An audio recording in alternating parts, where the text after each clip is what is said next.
بسم الله الرحمن الرحيم. ألف لام ميم. ذلك الكتاب لا ريب فيه هدى للمتقين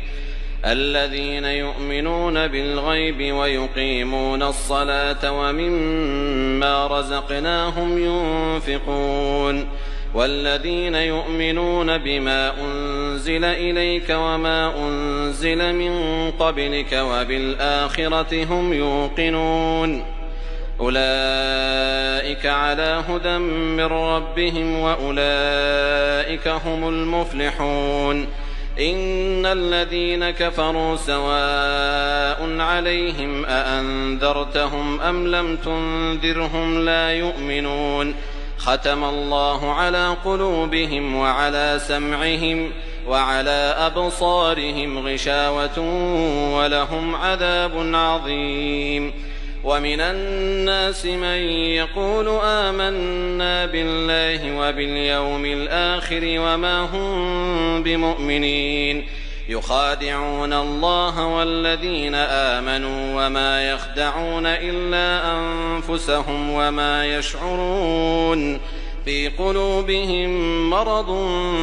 فزادهم الله مرضا ولهم عذاب أليم بما كانوا يكذبون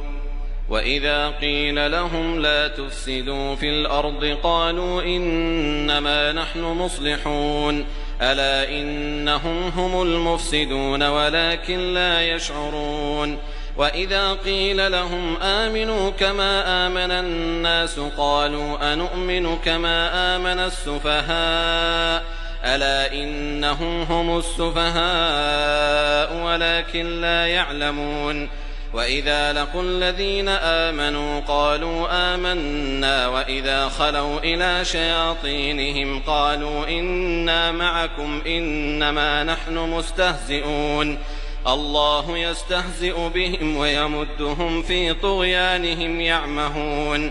أولئك الذين اشتروا الضلالة بالهدى فما ربحت تجارتهم وما كانوا مهتدين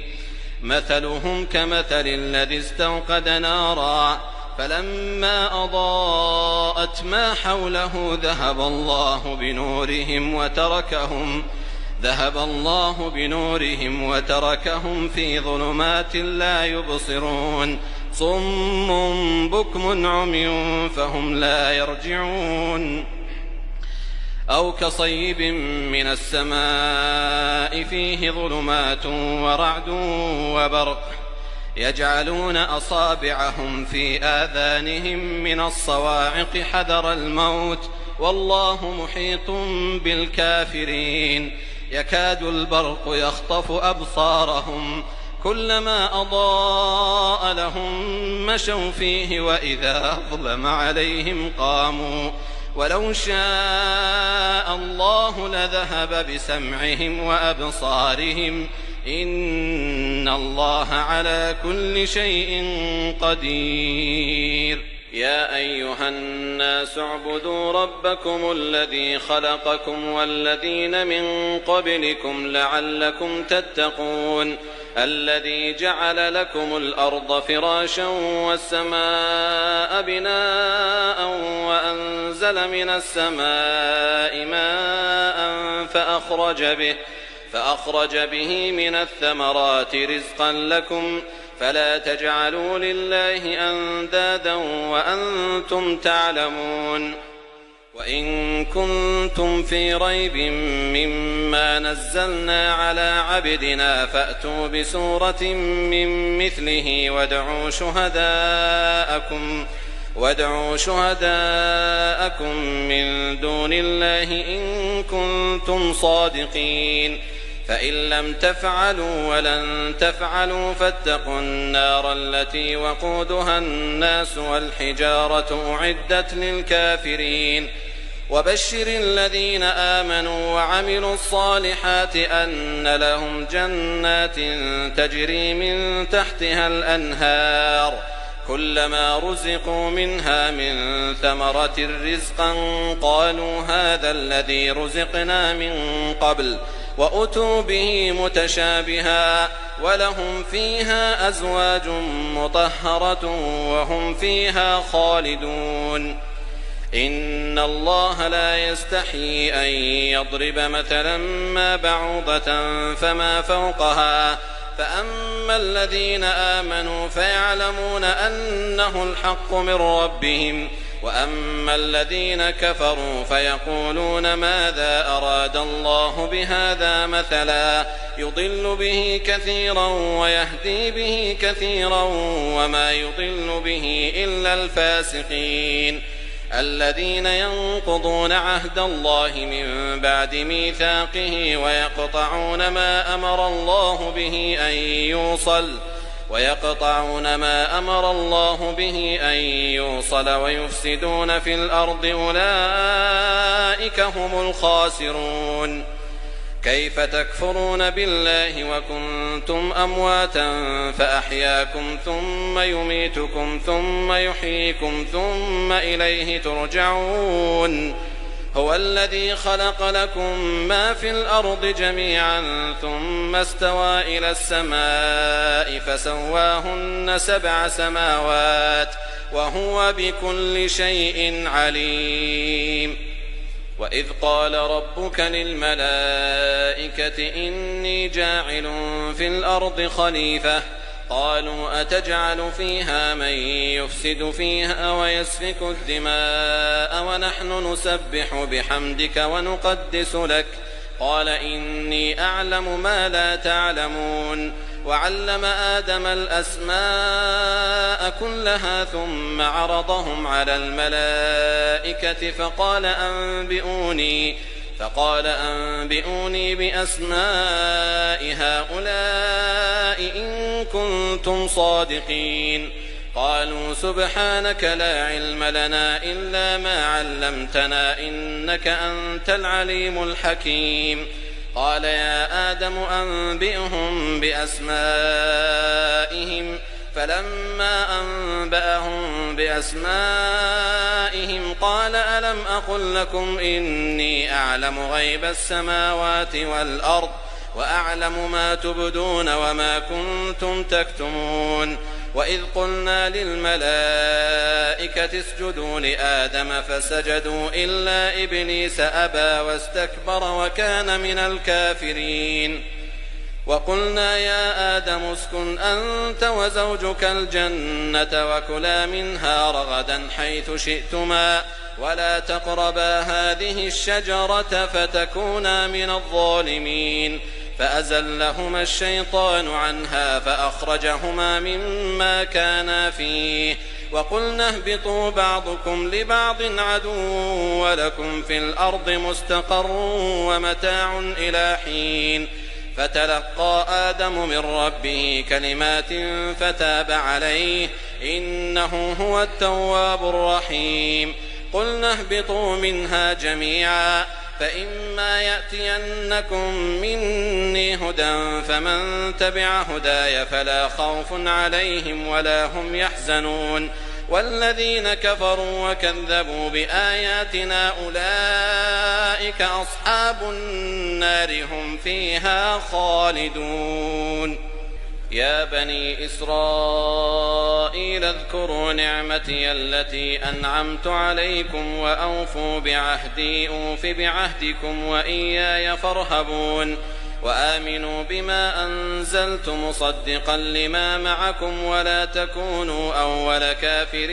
به ولا تشتروا بآياتي ثمنا قليلا وإياي فاتقون ولا تلبسوا الحق بالباطل وتكتموا الحق وأنتم تعلمون وأقيموا الصلاة وآتوا الزكاة واركعوا مع الراكعين أتأمرون الناس بالبر وتنسون أنفسكم وأنتم تتلون الكتاب أفلا تعقلون واستعينوا بالصبر والصلاة وإنها لكبيرة إلا على الخاشعين الذين يظنون أنهم ملاقو ربهم وأنهم إليه راجعون يا بني إسرائيل اذكروا نعمتي التي أنعمت عليكم وأني فضلتكم على العالمين واتقوا يوما لا تجزي نفس عن نفس شيئا ولا يقبل منها شفاعة ولا يؤخذ منها عدل ولا هم ينصرون وإذ نجيناكم من آل فرعون يسومونكم سوء العذاب يذبحون أبناءكم ويستحيون نساءكم وفي ذلكم بلاء من ربكم عظيم وإذ فرقنا بكم البحر فأنجيناكم وأغرقنا آل فرعون وأنتم تنظرون وإذ واعدنا موسى 40 ليلة ثم اتخذتم العجل من بعده وأنتم ظالمون ثم عفونا عنكم من بعد ذلك لعلكم تشكرون وإذ آتينا موسى الكتاب والفرقان لعلكم تهتدون وإذ قال موسى لقومه يا قوم إنكم ظلمتم أنفسكم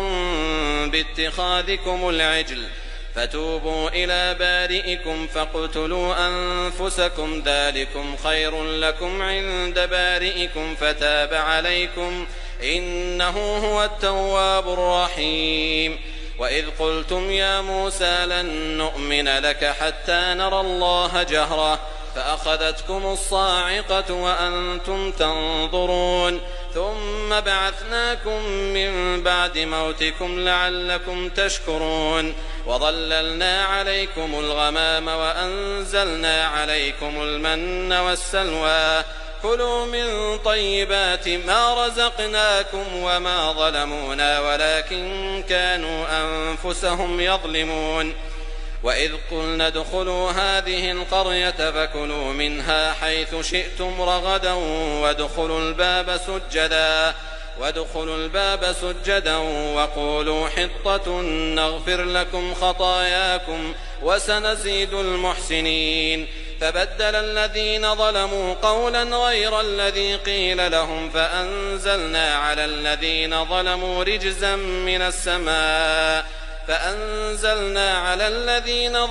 رجزا من السماء بما كانوا يفسقون وإذ استسقى موسى لقومه فقلنا اضرب بعصاك الحجر فانفجرت منه 12 عينا قد علم كل أناس مشربهم كلوا واشربوا من رزق الله ولا تعثوا في الأرض مفسدين وإذ قلتم يا موسى لن نصبر على طعام واحد فادع لنا ربك يخرج لنا مما تنبت الأرض من بقلها وقثائها وفومها وعدسها وبصلها قال أتستبدلون الذي هو أدنى بالذي هو خير اهبطوا مصرا فإن لكم ما سألتم وضربت عليهم الذلة والمسكنة وباءوا بغضب من الله ذلك بأنهم كانوا يكفرون بآيات الله ويقتلون النبيين بغير الحق ذلك بما عصوا وكانوا يعتدون إن الذين آمنوا والذين هادوا والنصارى والصابئين من آمن بالله واليوم الآخر وعمل صالحا فلهم أجرهم عند ربهم ولا خوف عليهم ولا هم يحزنون وإذ أخذنا ميثاقكم ورفعنا فوقكم الطور خذوا ما آتيناكم بقوة واذكروا ما فيه لعلكم تتقون ثم توليتم من بعد ذلك فلولا فضل الله عليكم ورحمته لكنتم من الخاسرين ولقد علمتم الذين اعتدوا منكم في السبت فقلنا لهم كونوا قردة خاسئين فجعلناها نكالا لما بين يديها وما خلفها وموعظة للمتقين. وإذ قال موسى لقومه إن الله يأمركم أن تذبحوا بقرة قالوا أتتخذنا هزوا قال أعوذ بالله أن أكون من الجاهلين قالوا ادع لنا ربك يبين لنا ما هي قال إنه يقول إنها بقرة لا فارض ولا بكر عوان بين ذلك فافعلوا ما تؤمرون قالوا ادع لنا ربك يبين لنا ما لونها قال إنه يقول إنها بقرة صفراء فاقع لونها تسر الناظرين قالوا ادع لنا ربك يبين لنا ما هي إن البقرة شابه علينا وإنا إن شاء الله لمهتدون قال إنه يقول إنها بقرة لا ذلول تثير الأرض ولا تسقي الحرث مسلمة لا شية فيها قالوا الآن جئت بالحق فذبحوها وما كادوا يفعلون وإذ قتلتم نفسا فادارأتم فيها والله مخرج ما كنتم تكتمون فقلنا اضربوه ببعضها كذلك يحيي الله الموتى ويريكم آياته لعلكم تعقلون ثم قست قلوبكم من بعد ذلك فهي كالحجارة أو أشد قسوة وإن من الحجارة لما يتفجر منه الأنهار وإن منها لما يشقق فيخرج منه الماء وإن منها لما يهبط من خشية الله وما الله بغافل عما تعملون أفتطمعون أن يؤمنوا لكم وقد كان فريق منهم يسمعون كلام الله ثم يحرفونه من بعد ما عقلوه وهم يعلمون وإذا لقوا الذين آمنوا قالوا آمنا وإذا خلا بعضهم إلى بعض قالوا أتحدثونهم بما فتح الله عليكم ليحاجوكم به عند ربكم أفلا تعقلون أولا يعلمون أن الله يعلم ما يسرون وما يعلنون ومنهم أميون لا يعلمون الكتاب إلا أماني وإن هم إلا يظنون فويل للذين يكتبون الكتاب بأيديهم ثم يقولون هذا من عند الله ليشتروا به ثمنا قليلا فويل لهم مما كتبت أيديهم وويل لهم مما يكسبون وقالوا لن تمسنا النار إلا أياما معدودة قل أتخذتم عند الله عهدا فلن يخلف الله عهده أم تقولون على الله ما لا تعلمون بلى من كسب سيئة وأحاطت به خطيئته فأولئك أصحاب النار هم فيها خالدون والذين آمنوا وعملوا الصالحات أولئك أصحاب الجنة هم فيها خالدون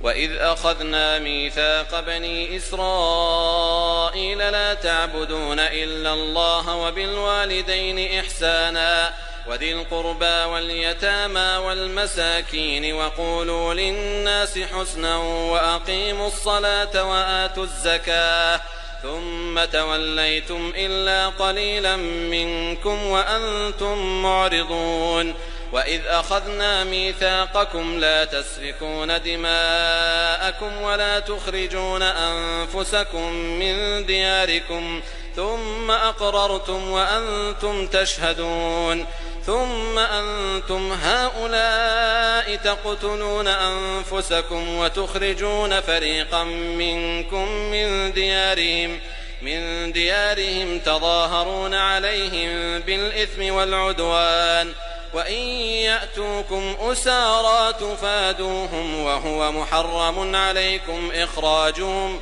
أفتؤمنون ببعض الكتاب وتكفرون ببعض فما جزاء من يفعل ذلك منكم إلا خزي في الحياة الدنيا ويوم القيامة يردون إلى أشد العذاب وما الله بغافل عما تعملون أولئك الذين اشتروا الحياة الدنيا بالآخرة فلا يخفف عنهم العذاب ولا هم ينصرون. ولقد آتينا موسى الكتاب وقفينا من بعده بالرسل وآتينا عيسى ابن مريم البينات وأيدناه بروح القدس أفكلما جاءكم رسول بما لا تهوى أنفسكم استكبرتم ففريقا كذبتم وفريقا تقتلون وقالوا قلوبنا غلف بل لعنهم الله بكفرهم فقليلا ما يؤمنون. ولما جاءهم كتاب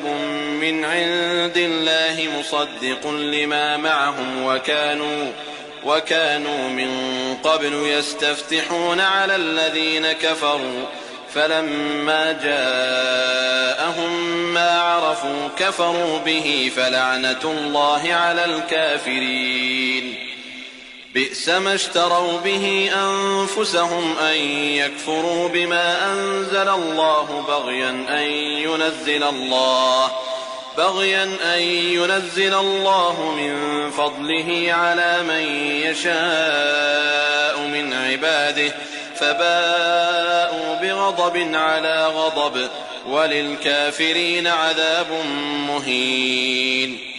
وإذا قيل لهم آمنوا بما أنزل الله قالوا نؤمن بما أنزل علينا ويكفرون بما وراءه وهو الحق مصدقا لما معهم قل فلم تقتلون أنبياء الله من قبل إن كنتم مؤمنين. ولقد جاءكم موسى بالبينات ثم اتخذتم العجل من بعده وأنتم ظالمون. وإذ أخذنا ميثاقكم ورفعنا فوقكم الطور خذوا ما آتيناكم بقوة واسمعوا قالوا سمعنا وعصينا وأشربوا في قلوبهم العجل بكفرهم قل بئس ما يأمركم به إيمانكم إن كنتم مؤمنين. قل إن كانت لكم الدار الآخرة عند الله خالصة من دون الناس فتمنوا الموت إن كنتم صادقين ولن يتمنوه أبدا بما قدمت أيديهم والله عليم بالظالمين. ولتجدنهم أحرص الناس على حياة ومن الذين أشركوا يود أحدهم لو يعمر 1000 سنة وما هو بمزحزحه من العذاب أن يعمر والله بصير بما يعملون. قل من كان عدوا لجبريل فإنه نزله على قلبك بإذن الله مصدقا لما بين يديه وهدى وبشرى للمؤمنين. من كان عدوا لله وملائكته ورسله وجبريل وميكال فإن الله عدو للكافرين. ولقد أنزلنا إليك آيات بينات وما يكفر بها إلا الفاسقون. أو كلما عاهدوا عهدا نبذه فريق منهم بل أكثرهم لا يؤمنون ولما جاءهم رسول من عند الله مصدق لما معهم نبذ فريق من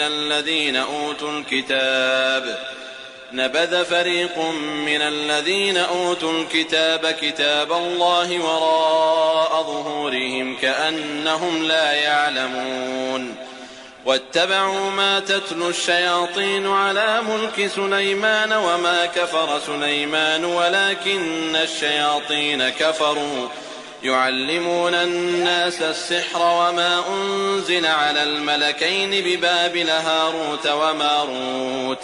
وما يعلمان من أحد حتى يقولا إنما نحن فتنة فلا تكفر فيتعلمون منهما ما يفرقون به بين المرء وزوجه وما هم بضارين به من أحد إلا بإذن الله ويتعلمون ما يضرهم ولا ينفعهم ولقد علموا لمن اشتراه ما له في الآخرة من خلاق ولبئس ما شروا به أنفسهم لو كانوا يعلمون ولو أنهم آمنوا واتقوا لمثوبة من عند الله خير لو كانوا يعلمون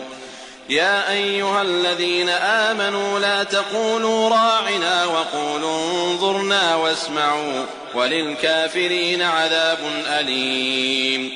ما يود الذين كفروا من أهل الكتاب ولا المشركين أن ينزل عليكم من خير من ربكم والله يختص برحمته من يشاء والله ذو الفضل العظيم ما ننسخ من آية أو ننسها نأت بخير منها أو مثلها ألم تعلم أن الله على كل شيء قدير ألم تعلم أن الله له ملك السماوات والأرض وما لكم من دون الله من ولي ولا نصير أم تريدون أن تسألوا رسولكم كما سئل موسى من قبل ومن يتبدل الكفر بالإيمان فقد ضل سواء السبيل ود كثير من أهل الكتاب لو يردونكم من بعد إيمانكم كفارا حسدا من عند أنفسهم من بعد ما تبين لهم الحق فاعفوا واصفحوا حتى يأتي الله بأمره إن الله على كل شيء قدير وأقيموا الصلاة وآتوا الزكاة وما تقدموا لأنفسكم من خير تجدوه عند الله إن الله بما تعملون بصير وقالوا لن يدخل الجنة إلا من كان هودا أو نصارى تلك أمانيهم قل هاتوا برهانكم إن كنتم صادقين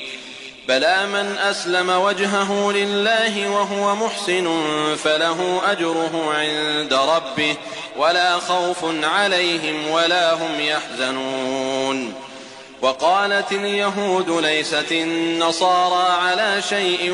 وقالت النصارى ليست اليهود على شيء وهم يتلون الكتاب كذلك قال الذين لا يعلمون مثل قولهم فالله يحكم بينهم يوم القيامة فيما كانوا فيه يختلفون ومن أظلم ممن منع مساجد الله أن يذكر فيها اسمه وسعى في خرابها أولئك ما كان لهم أن يدخلوها إلا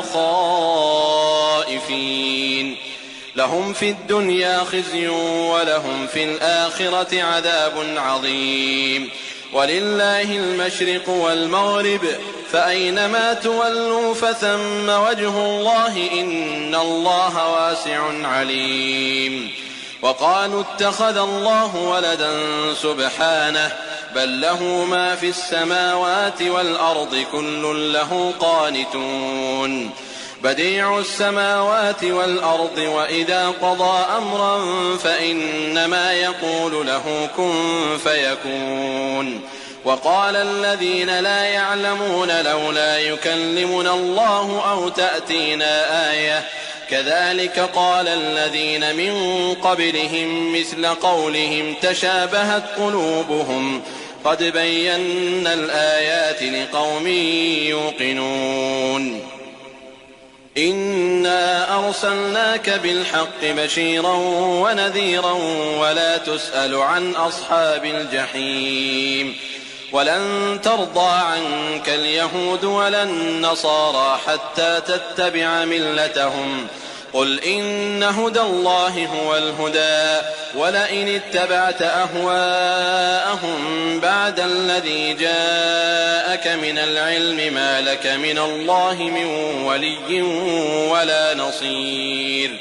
الذين آتيناهم الكتاب يتلونه حق تلاوته أولئك يؤمنون به ومن يكفر به فأولئك هم الخاسرون. يا بني إسرائيل اذكروا نعمتي التي أنعمت عليكم وأني فضلتكم على العالمين. واتقوا يوما لا تجزي نفس عن نفس شيئا ولا يقبل منها عدل ولا تنفعها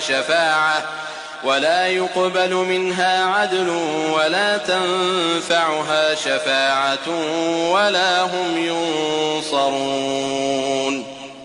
وإذ ابتلى إبراهيم ربه بكلمات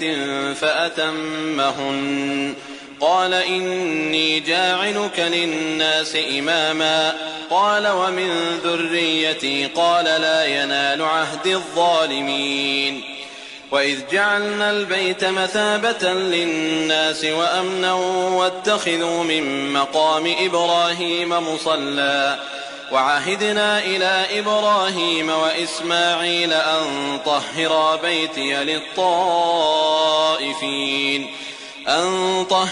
بيتي للطائفين والعاكفين والركع السجود. وإذ قال إبراهيم رب اجعل هذا بلدا آمنا وارزق أهله من الثمرات من آمن منهم بالله واليوم الآخر قال ومن كفر فأمتعه قليلا ثم أضطره إلى عذاب النار وبئس المصير.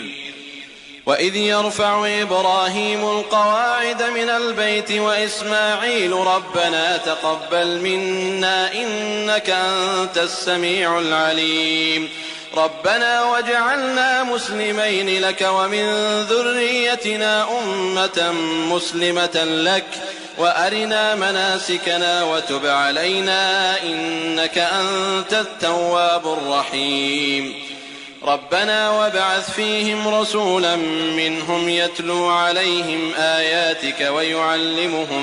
ويعلمهم الكتاب والحكمة ويزكيهم إنك أنت العزيز الحكيم. ومن يرغب عن ملة إبراهيم إلا من سفه نفسه ولقد اصطفيناه في الدنيا وإنه في الآخرة لمن الصالحين. إذ قال له ربه أسلم قال أسلمت لرب العالمين. ووصى بها إبراهيم بنيه ويعقوب يا بني إن الله اصطفى لكم الدين فلا تموتن إلا وأنتم مسلمون. أم كنتم شهداء إذ حضر يعقوب الموت إذ قال لبنيه ما تعبدون من بعدي قالوا نعبد إلهك وإله آبائك إبراهيم وإسماعيل وإسحاق إلها واحدا ونحن له مسلمون تلك أمة قد خلت لها ما كسبت ولكم ما كسبتم ولا تسألون عما كانوا يعملون وقالوا كونوا هودا أو نصارى تهتدوا قل بل ملة إبراهيم حنيفا وما كان من المشركين قولوا آمنا بالله وما أنزل إلينا وما أنزل إلى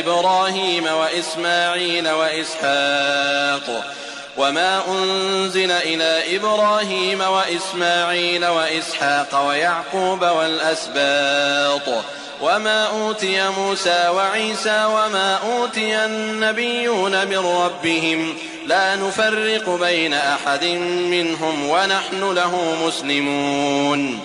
فإن آمنوا بمثل ما آمنتم به فقد اهتدوا وإن تولوا فإنما هم في شقاق فسيكفيكهم الله وهو السميع العليم صبغة الله ومن أحسن من الله صبغة ونحن له عابدون قل أتحاجوننا في الله وهو ربنا وربكم ولنا أعمالنا ولكم أعمالكم ونحن له مخلصون أم تقولون إن إبراهيم وإسماعيل وإسحاق ويعقوب والأسباط كانوا هودا أو نصارى قل أأنتم أعلم أم الله ومن أظلم ممن كتم شهادة عنده من الله وما الله بغافل عما تعملون تلك أمة قد خلت لها ما كسبت ولكم ما كسبتم ولا تسألون عما كانوا يعملون سيقول السفهاء من الناس ما ولاهم عن قبلتهم التي كانوا عليها قل لله المشرق والمغرب يهدي من يشاء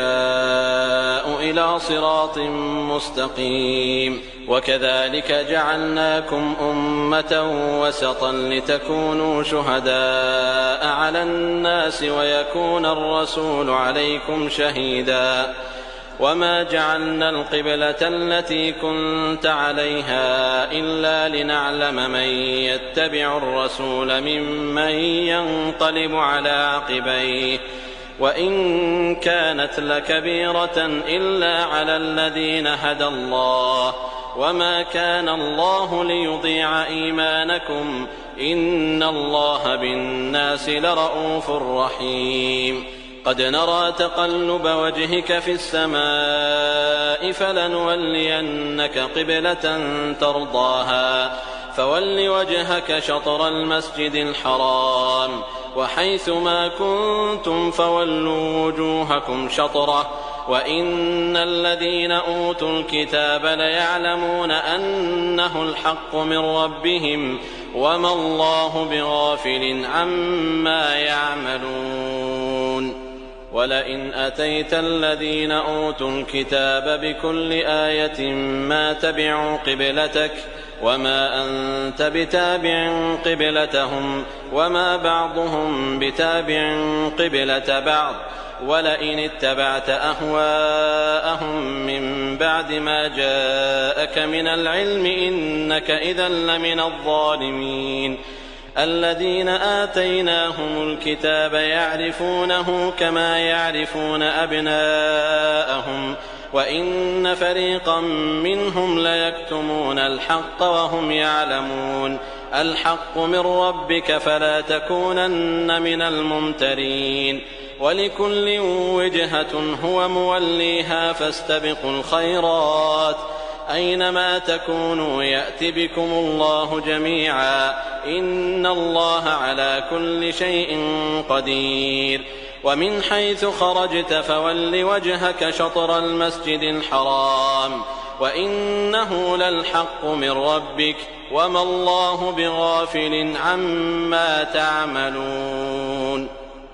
ومن حيث خرجت فول وجهك شطر المسجد الحرام وحيث ما كنتم فولوا وجوهكم شطره لئلا يكون للناس عليكم حجة إلا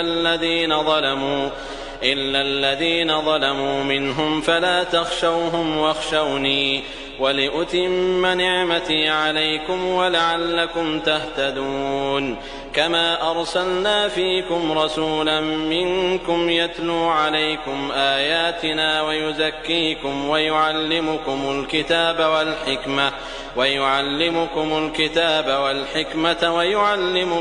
ما لم تكونوا تعلمون فاذكروني أذكركم واشكروا لي ولا تكفرون يا أيها الذين آمنوا استعينوا بالصبر والصلاة إن الله مع الصابرين ولا تقولوا لمن يقتل في سبيل الله أموات بل أحياء ولكن لا تشعرون ولنبلونكم بشيء من الخوف والجوع ونقص من الأموال والأنفس والثمرات وبشر الصابرين الذين إذا أصابتهم مصيبة قالوا إنا لله وإنا إليه راجعون أولئك عليهم صلوات من ربهم ورحمة وأولئك هم المهتدون إن الصفا والمروة من شعائر الله فمن حج البيت أو اعتمر فلا جناح عليه أن يطوف بهما ومن تطوع خيرا فإن الله شاكر عليم إن الذين يكتمون ما أنزلنا من البينات والهدى من بعد ما بيناه للناس في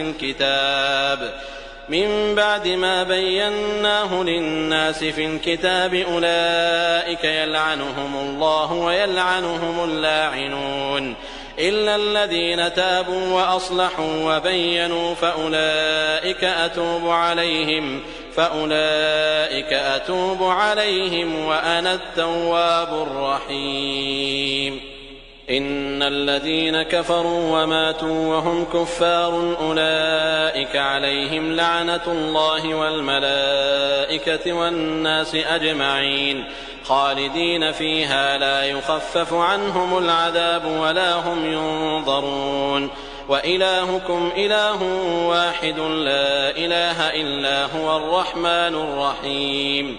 إن في خلق السماوات والأرض واختلاف الليل والنهار والفلك التي تجري في البحر بما ينفع الناس وما أنزل الله من السماء من ماء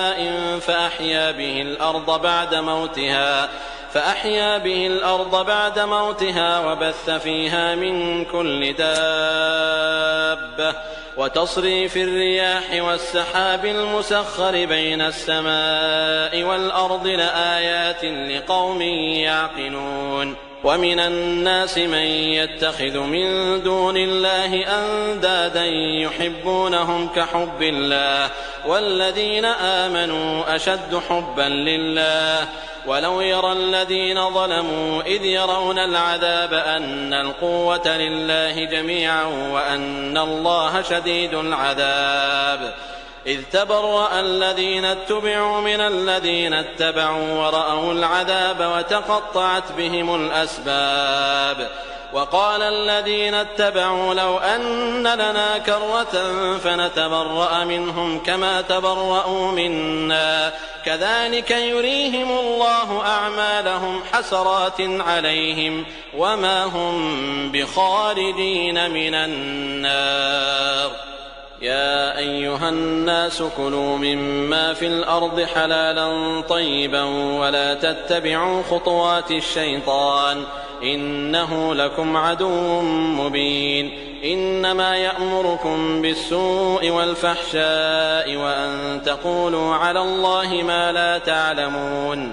وإذا قيل لهم اتبعوا ما أنزل الله قالوا بل نتبع ما ألفينا عليه آباءنا أولو كان آباؤهم لا يعقلون شيئا ولا يهتدون ومثل الذين كفروا كمثل الذي ينعق بما لا يسمع إلا دعاء ونداء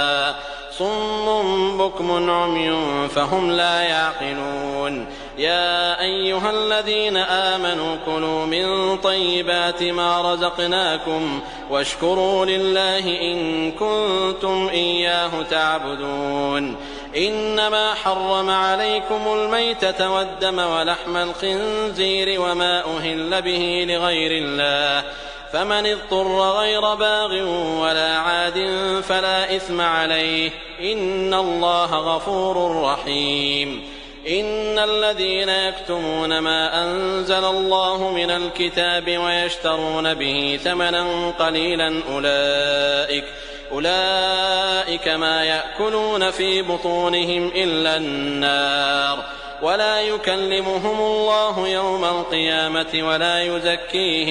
ولا يزكيهم ولهم عذاب أليم أولئك الذين اشتروا الضلالة بالهدى والعذاب بالمغفرة فما أصبرهم على النار ذلك بأن الله نزل الكتاب بالحق وإن الذين اختلفوا في الكتاب لفي شقاق بعيد ليس البر أن تولوا وجوهكم قبل المشرق والمغرب ولكن البر من آمن بالله واليوم الآخر والملائكة والكتاب والنبيين وآتى المال على حبه ذوي القربى واليتامى والمساكين وابن السبيل والسائلين وفي الرقاب وأقام الصلاة وآتى الزكاة والموفون بعهدهم إذا عاهدوا والصابرين في البأساء والضراء وحين البأس أولئك الذين صدقوا وأولئك هم المتقون يا أيها الذين آمنوا كتب عليكم القصاص في القتلى الحر بالحر والعبد بالعبد والأنثى بالأنثى فمن عفي له من أخيه شيء فاتباع بالمعروف وأداء إليه بإحسان ذلك تخفيف من ربكم ورحمة فمن اعتدى بعد ذلك فله عذاب أليم ولكم في القصاص حياة يا أولي الألباب لعلكم تتقون كتب عليكم إذا حضر أحدكم الموت إن ترك خيرا الوصية للوالدين والأقربين بالمعروف حقا على المتقين فمن بدله بعدما سمعه فإنما إثمه على الذين يبدلونه إن الله سميع عليم فمن خاف من موص جنفا أو إثما فأصلح بينهم فلا إثم عليه إن الله غفور رحيم يا أيها الذين آمنوا كتب عليكم الصيام كما كتب على الذين من قبلكم لعلكم تتقون أياما معدودات فمن كان منكم مريضا أو على سفر فعدة من أيام أخر وعلى الذين يطيقونه فدية طعام مسكين فمن تطوع خيرا فهو خير له وأن تصوموا خير لكم إن كنتم تعلمون شهر رمضان الذي أنزل فيه القرآن هدى للناس وبينات من الهدى والفرقان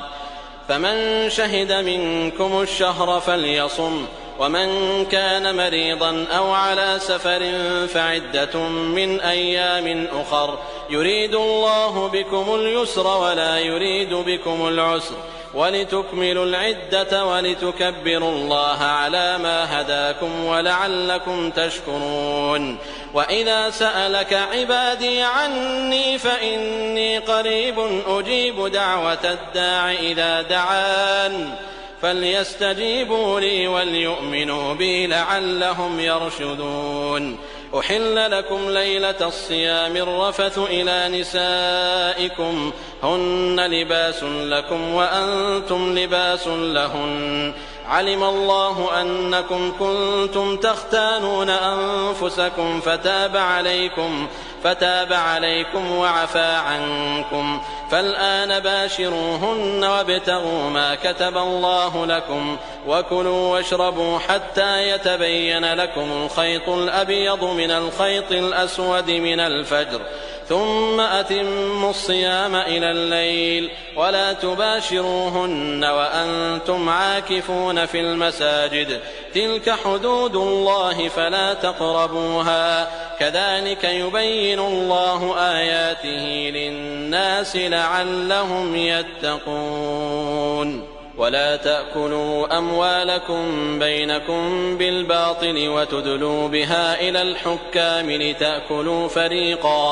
لتأكلوا فريقا من أموال الناس بالإثم وأنتم تعلمون. يسألونك عن الأهلة قل هي مواقيت للناس والحج وليس البر بأن تأتوا البيوت من ظهورها ولكن البر من اتقى وأتوا البيوت من أبوابها واتقوا الله لعلكم تفلحون. وقاتلوا في سبيل الله الذين يقاتلونكم ولا تعتدوا إن الله لا يحب المعتدين. واقتلوهم حيث ثقفتموهم وأخرجوهم من حيث أخرجوكم والفتنة أشد من القتل ولا تقاتلوهم عند المسجد الحرام حتى يقاتلوكم فيه فإن قاتلوكم فاقتلوهم كذلك جزاء الكافرين فإن انتهوا فإن الله غفور رحيم.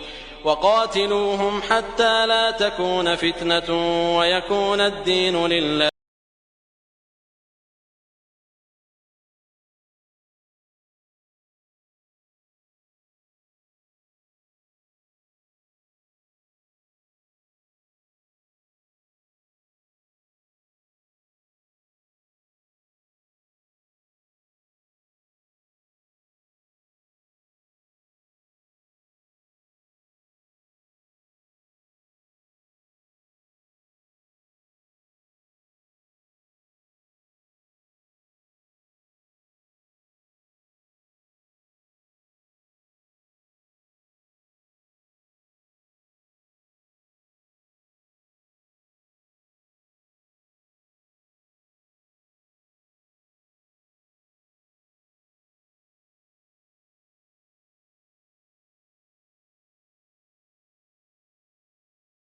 فإذا أمنتم فمن تمتع بالعمرة إلى الحج فما استيسر من الهدي فمن لم يجد فصيام 3 أيام في الحج و7 إذا رجعتم تلك 10 كاملة ذلك لمن لم يكن أهله حاضر المسجد الحرام واتقوا الله واعلموا أن الله شديد العقاب. الحج أشهر معلومات فمن فرض فيهن الحج فلا رفث ولا فسوق ولا جدال في الحج وما تفعلوا من خير يعلمه الله وتزودوا فإن خير الزاد التقوى واتقون يا أولي الألباب. ليس عليكم جناح أن تبتغوا فضلا من ربكم فإذا أفضتم من عرفات فاذكروا الله عند المشعر الحرام واذكروه كما هداكم وإن كنتم من قبله لمن الضالين ثم أفيضوا من حيث أفاض الناس واستغفروا الله إن الله غفور رحيم. فإذا قضيتم مناسككم فاذكروا الله كذكركم آباءكم أو أشد ذكرا فمن الناس من يقول ربنا آتنا في الدنيا وما له في الآخرة من خلاق ومنهم من يقول ربنا آتنا في الدنيا حسنة وفي الآخرة حسنة وقنا عذاب النار أولئك لهم نصيب مما كسبوا والله سريع الحساب واذكروا الله في أيام معدودات فمن تعجل في يومين فلا إثم عليه ومن تأخر فلا إثم عليه لمن اتقى واتقوا الله واعلموا أنكم إليه تحشرون ومن الناس من يعجبك قوله في الحياة الدنيا ويشهد الله على ما في قلبه وهو ألد الخصام وإذا تولى سعى في الأرض ليفسد فيها ويهلك الحرث والنسل والله لا يحب الفساد وإذا قيل له اتق الله أخذته العزة بالإثم فحسبه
بينهم فهدى الله الذين آمنوا لما اختلفوا فيه من الحق بإذنه والله يهدي من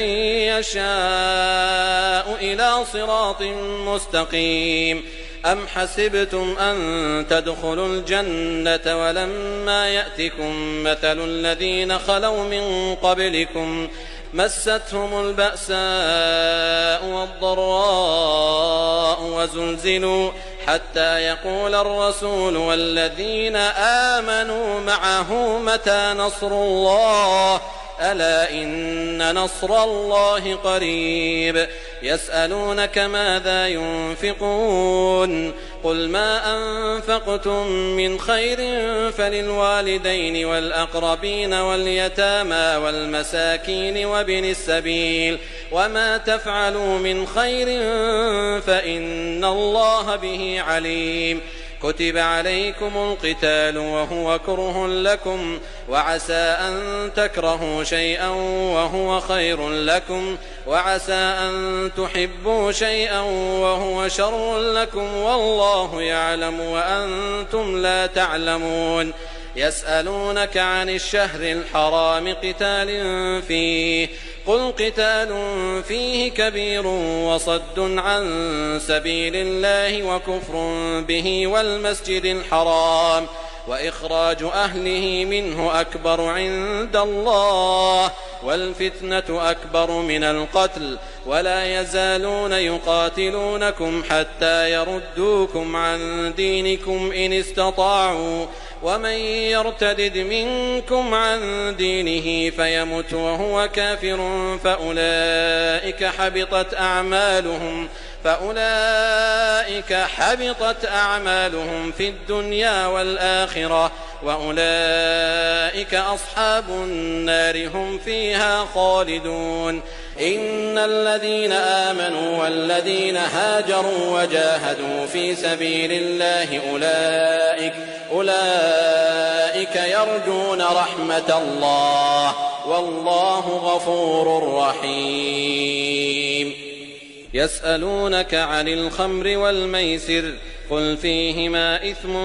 كبير ومنافع للناس وإثمهما أكبر من نفعهما ويسألونك ماذا ينفقون قل العفو كذلك يبين الله لكم الآيات لعلكم تتفكرون في الدنيا والآخرة. ويسألونك عن اليتامى قل إصلاح لهم خير وإن تخالطوهم فإخوانكم والله يعلم المفسد من المصلح ولو شاء الله لأعنتكم إن الله عزيز حكيم. ولا تنكحوا المشركات حتى يؤمن ولأمة مؤمنة خير من مشركة ولو أعجبتكم ولا تنكحوا المشركين حتى يؤمنوا ولعبد مؤمن خير من مشرك ولو أعجبكم أولئك يدعون إلى النار والله يدعو إلى الجنة والمغفرة بإذنه ويبين آياته للناس لعلهم يتذكرون. ويسألونك عن المحيض قل هو أذى فاعتزلوا النساء في المحيض ولا تقربوهن حتى يطهرن فإذا تطهرن فأتوهن من حيث أمركم الله إن الله يحب التوابين ويحب المتطهرين. نساؤكم حرث لكم فأتوا حرثكم أنى شئتم وقدموا لأنفسكم واتقوا الله واعلموا أنكم ملاقوه وبشر المؤمنين. ولا تجعلوا الله عرضة لأيمانكم أن تبروا وتتقوا وتصلحوا بين الناس والله سميع عليم. لا يؤاخذكم الله باللغو في أيمانكم ولكن يؤاخذكم بما كسبت قلوبكم والله غفور حليم. للذين يؤلون من نسائهم تربص 4 أشهر فإن فاءوا فإن الله غفور رحيم. وإن عزموا الطلاق فإن الله سميع عليم. والمطلقات يتربصن بأنفسهن 3 قروء ولا يحل لهن أن يكتمن ما خلق الله في أرحامهن إن كن يؤمن بالله واليوم الآخر وبعولتهن أحق بردهن في ذلك إن أرادوا إصلاحا ولهن مثل الذي عليهن بالمعروف وللرجال عليهن درجة والله عزيز حكيم. الطلاق 2 فإمساك بمعروف أو تسريح بإحسان ولا يحل لكم أن تأخذوا مما آتيتموهن شيئا إلا أن يخافا ألا يقيما حدود الله فإن خفتم ألا يقيما حدود الله فلا جناح عليهما فيما افتدت به تلك حدود الله فلا تعتدوها ومن يتعد حدود الله فأولئك هم الظالمون. فإن طلقها فلا تحل له من بعد حتى تنكح زوجا غيره فإن طلقها فلا جناح عليهما أن يتراجعا إن ظنا أن يقيما حدود الله وتلك حدود الله يبينها لقوم يعلمون. وإذا طلقتم النساء فبلغن أجلهن فأمسكوهن بمعروف أو سرحوهن بمعروف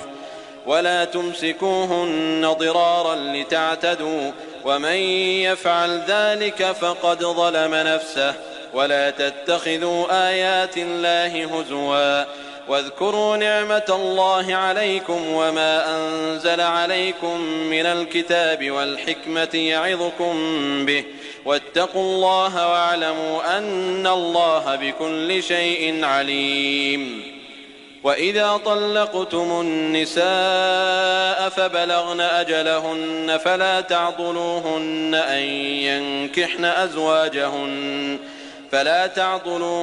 أن ينكحن أزواجهن إذا تراضوا بينهم بالمعروف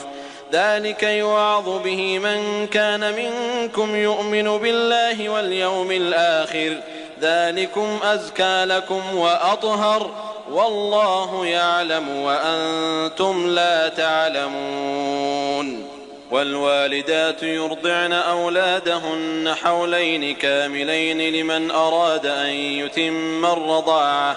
وعلى المولود له رزقهن وكسوتهن بالمعروف لا تكلف نفس إلا وسعها لا تضار والدة بولدها ولا مولود له بولده وعلى الوارث مثل ذلك فإن أرادا فصالا عن تراض منهما وتشاور فلا جناح عليهما وإن أردتم أن تسترضعوا أولادكم فلا جناح عليكم إذا سلمتم ما آتيتم بالمعروف واتقوا الله واعلموا أن الله بما تعملون بصير.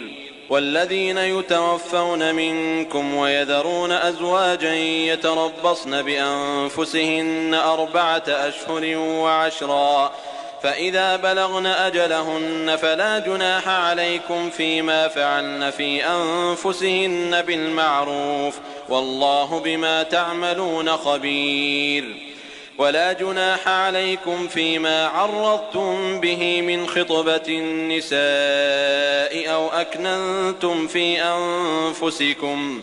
علم الله أنكم ستذكرونهن ولكن لا تواعدوهن سرا إلا أن تقولوا قولا معروفا ولا تعزموا عقدة النكاح حتى يبلغ الكتاب أجله واعلموا أن الله يعلم ما في أنفسكم فاحذروه واعلموا أن الله غفور حليم. لا جناح عليكم إن طلقتم النساء ما لم تمسوهن أو تفرضوا لهن فريضة ومتعوهن على الموسع قدره وعلى المقتر قدره متاعا بالمعروف حقا على المحسنين. وإن طلقتموهن من قبل أن تمسوهن وقد فرضتم لهن فريضة فنصف ما فرضتم إلا أن يعفون أو يعفو الذي بيده عقدة النكاح وأن تعفوا أقرب للتقوى ولا تنسوا الفضل بينكم إن الله بما تعملون بصير. حافظوا على الصلوات والصلاة الوسطى وقوموا لله قانتين. فإن خفتم فرجالا أو ركبانا فإذا أمنتم فاذكروا الله كما علمكم ما لم تكونوا تعلمون. والذين يتوفون منكم ويذرون أزواجا وصية لأزواجهم متاعا إلى الحول غير إخراج فإن خرجن فلا جناح عليكم فيما فعلن في أنفسهن من معروف والله عزيز حكيم. وللمطلقات متاع بالمعروف حقا على المتقين كذلك يبين الله لكم آياته لعلكم تعقلون. ألم تر إلى الذين خرجوا من ديارهم وهم ألوف حذر الموت فقال لهم الله موتوا فقال لهم الله موتوا ثم أحياهم إن الله لذو فضل على الناس ولكن أكثر الناس لا يشكرون وقاتلوا في سبيل الله واعلموا أن الله سميع عليم من ذا الذي يقرض الله قرضا حسنا فيضاعفه له أضعافا كثيرة والله يقبض ويبسط وإليه ترجعون ألم تر إلى الملأ من بني إسرائيل من بعد موسى إذ قالوا لنبي لهم ابعث لنا ملكا نقاتل في سبيل الله قال هل عسيتم إن كتب عليكم القتال ألا تقاتلوا قالوا وما لنا ألا نقاتل في سبيل الله وقد أخرجنا من ديارنا وأبنائنا فلما كتب عليهم القتال تولوا إلا قليلا منهم والله عليم بالظالمين وقال لهم نبيهم إن الله قد بعث لكم طالوت ملكا قالوا أنى يكون له الملك علينا ونحن أحق بالملك منه ولم يؤت سعة من المال قال إن الله اصطفاه عليكم وزاده بسطة في العلم والجسم والله يؤتي ملكه من يشاء والله واسع عليم وقال لهم نبيهم إن آية ملكه أن يأتيكم التابوت فيه سكينة من ربكم وبقية مما ترك آل موسى وآل هارون تحمله الملائكة إن في ذلك لآية لكم إن كنتم مؤمنين فلما فصل طالوت بالجنود قال إن الله مبتليكم بنهر فمن شرب منه فليس مني ومن لم يطعمه فإنه مني إلا من اغترف غرفة بيده فشربوا منه إلا قليلا منهم فلما جاوزه هو والذين آمنوا معه قالوا لا طاقة لنا اليوم بجالوت وجنوده قال الذين يظنون أنهم ملاقوا الله كم من فئة قليلة غلبت فئة كثيرة بإذن الله والله مع الصابرين ولما برزوا لجالوت وجنوده قالوا ربنا أفرغ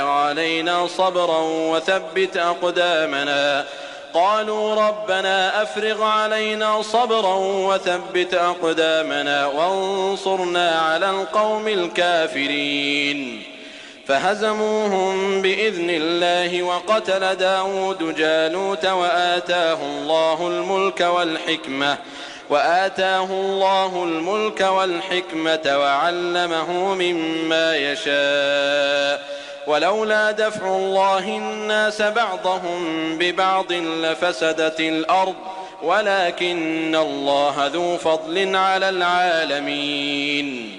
تلك آيات الله نتلوها عليك بالحق وإنك لمن المرسلين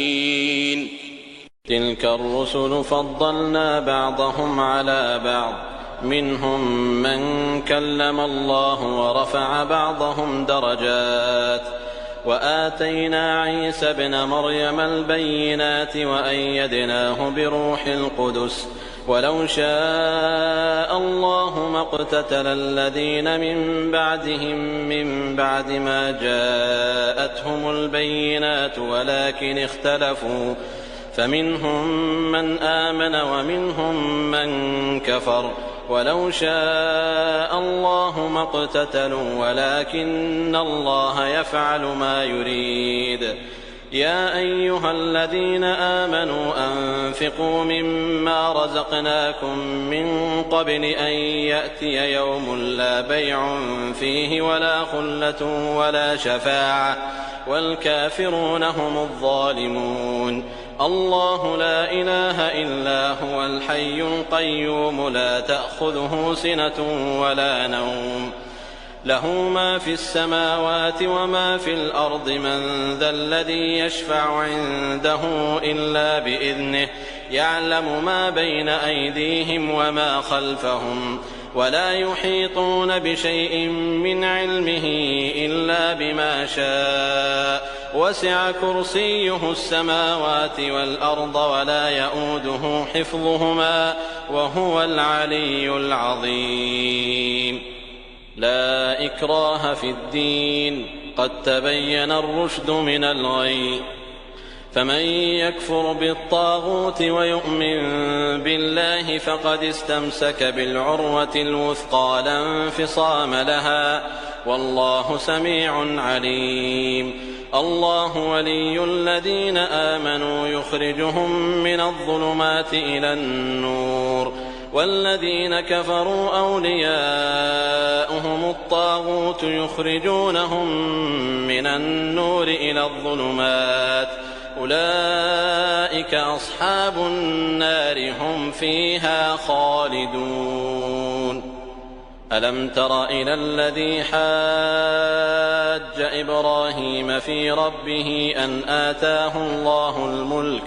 إذ قال إبراهيم ربي الذي يحيي ويميت قال أنا أحيي وأميت قال إبراهيم فإن الله يأتي بالشمس من المشرق فأت بها من المغرب فبهت الذي كفر والله لا يهدي القوم الظالمين أو كالذي مر على قرية وهي خاوية على عروشها قال أنى يحيي هذه الله بعد موتها فأماته الله 100 عام ثم بعثه قال كم لبثت قال لبثت يوما أو بعض يوم قال بل لبثت 100 عام فانظر إلى طعامك وشرابك لم يتسنه وانظر إلى حمارك ولنجعلك آية للناس وانظر إلى العظام كيف ننشزها ثم نكسوها لحما فلما تبين له قال أعلم أن الله على كل شيء قدير وإذ قال إبراهيم رب أرني كيف تحيي الموتى قال أولم تؤمن قال بلى ولكن ليطمئن قلبي قال فخذ 4 من الطير فصرهن إليك ثم اجعل على كل جبل منهن جزءا ثم ادعهن يأتينك سعيا واعلم أن الله عزيز حكيم مثل الذين ينفقون أموالهم في سبيل الله كمثل حبة أنبتت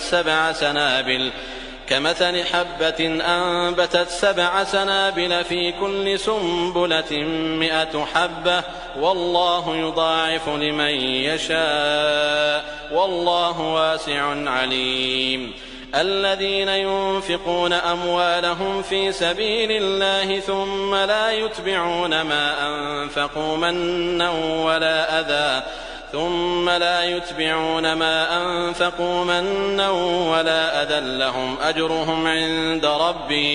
لهم أجرهم عند ربهم ولا خوف عليهم ولا هم يحزنون قول معروف ومغفرة خير من صدقة يتبعها أذى والله غني حليم يا أيها الذين آمنوا لا تبطلوا صدقاتكم بالمن والأذى كالذي ينفق ماله رئاء الناس ولا يؤمن بالله واليوم الآخر فمثله كمثل صفوان عليه تراب فأصابه وابل فتركه صلدا لا يقدرون على شيء مما كسبوا والله لا يهدي القوم الكافرين ومثل الذين ينفقون أموالهم ابتغاء مرضات الله وتثبيتا من أنفسهم كمثل جنة بربوة أصابها وابل فآتت أكلها ضعفين فإن لم يصبها وابل فطل والله بما تعملون بصير. أيود أحدكم أن تكون له جنة من نخيل وأعناب تجري من تحتها الأنهار له فيها من كل الثمرات وأصابه الكبر وله ذرية ضعفاء فأصابها إعصار فيه نار فاحترقت كذلك يبين الله لكم الآيات لعلكم تتفكرون. يا أيها الذين آمنوا أنفقوا من طيبات ما كسبتم ومما أخرجنا لكم من الأرض ولا تيمموا الخبيث منه تنفقون ولستم بآخذيه إلا أن تغمضوا فيه واعلموا أن الله غني حميد. الشيطان يعدكم الفقر ويأمركم بالفحشاء والله يعدكم مغفرة منه وفضلا والله واسع عليم. يؤتي الحكمة من يشاء ومن يؤت الحكمة فقد أوتي خيرا كثيرا وما يذكر إلا أولو الألباب. وما أنفقتم من نفقة أو نذرتم من نذر فإن الله يعلمه وما للظالمين من أنصار. إن تبدوا الصدقات فنعما هي وإن تخفوها وتؤتوها الفقراء فهو خير لكم ويكفر عنكم من سيئاتكم والله بما تعملون خبير. ليس عليك هداهم ولكن الله يهدي من يشاء وما تنفقوا من خير فلأنفسكم وما تنفقون إلا ابتغاء وجه الله وما تنفقوا من خير يوفى إليكم وأنتم لا تظلمون. للفقراء الذين أحصروا في سبيل الله لا يستطيعون ضربا في الأرض يحسبهم الجاهل أغنياء من التعفف تعرفهم بسيماهم لا يسألون الناس إلحافا وما تنفقوا من خير فإن الله به عليم. الذين ينفقون أموالهم بالليل والنهار سرا وعلانية فلهم أجرهم عند ربهم ولا خوف عليهم ولا هم يحزنون. الذين يأكلون الربا لا يقومون إلا كما يقوم الذي يتخبطه الشيطان من المس ذلك بأنهم قالوا إنما البيع مثل الربا وأحل الله البيع وحرم الربا فمن جاءه موعظة من ربه فانتهى فله ما سلف وأمره إلى الله ومن عاد فأولئك أصحاب النار هم فيها خالدون. يمحق الله الربا ويربي الصدقات والله لا يحب كل كفار أثيم. إن الذين آمنوا وعملوا الصالحات وأقاموا الصلاة وآتوا الزكاة لهم أجرهم عند ربهم ولا خوف عليهم ولا هم يحزنون. يا أيها الذين آمنوا اتقوا الله وذروا ما بقي من الربا إن كنتم مؤمنين فإن لم تفعلوا فأذنوا بحرب من الله ورسوله وإن تبتم فلكم رؤوس أموالكم لا تظلمون ولا تظلمون. وإن كان ذو عسرة فنظرة إلى ميسرة وأن تصدقوا خير لكم إن كنتم تعلمون. واتقوا يوما ترجعون فيه إلى الله ثم توفى كل نفس ما كسبت وهم لا يظلمون. يا أيها الذين آمنوا إذا تداينتم بدين إلى أجل مسمى فاكتبوه وليكتب بينكم كاتب بالعدل ولا يأب كاتب أن يكتب كما علمه الله فليكتب وليملل الذي عليه الحق وليتق الله ربه ولا يبخس منه شيئا فإن كان الذي عليه الحق سفيها أو ضعيفا أو لا يستطيع أن يمل هو فليملل وليه بالعدل واستشهدوا شهيدين من رجالكم فإن لم يكونا رجلين فرجل وامرأتان ممن ترضون من الشهداء أن تضل إحداهما فتذكر إحداهما الأخرى ولا يأبى الشهداء إذا ما دعوا ولا تسأموا أن تكتبوه صغيرا أو كبيرا إلى أجله ذلكم أقسط عند الله وأقوم للشهادة وأدنى ألا ترتابوا إلا أن تكون تجارة حاضرة تديرونها بينكم فليس عليكم جناح ألا تكتبوها وأشهدوا إذا تبايعتم ولا يضار كاتب ولا شهيد وإن تفعلوا فإنه فسوق بكم واتقوا الله ويعلمكم الله والله بكل شيء عليم. وإن كنتم على سفر ولم تجدوا كاتبا فرهان مقبوضة فإن أمن بعضكم بعضا فليؤد الذي اؤتمن أمانته وليتق الله ربه ولا تكتموا الشهادة ومن يكتمها فإنه آثم قلبه والله بما تعملون عليم. لله ما في السماوات وما في الأرض وإن تبدوا ما في أنفسكم أو تخفوه يحاسبكم به الله فيغفر لمن يشاء ويعذب من يشاء والله على كل شيء قدير. آمن الرسول بما أنزل إليه من ربه والمؤمنون كل آمن بالله وملائكته وكتبه ورسله لا نفرق بين أحد من رسله وقالوا سمعنا وأطعنا غفرانك ربنا وإليك المصير. لا يكلف الله نفسا إلا وسعها لها ما كسبت وعليها ما اكتسبت ربنا لا تؤاخذنا إن نسينا أو أخطأنا ربنا ولا تحمل علينا إصرا كما حملته على الذين من قبلنا ربنا ولا تحملنا ما لا طاقة لنا به واعف عنا واغفر لنا وارحمنا أنت مولانا فانصرنا على القوم الكافرين.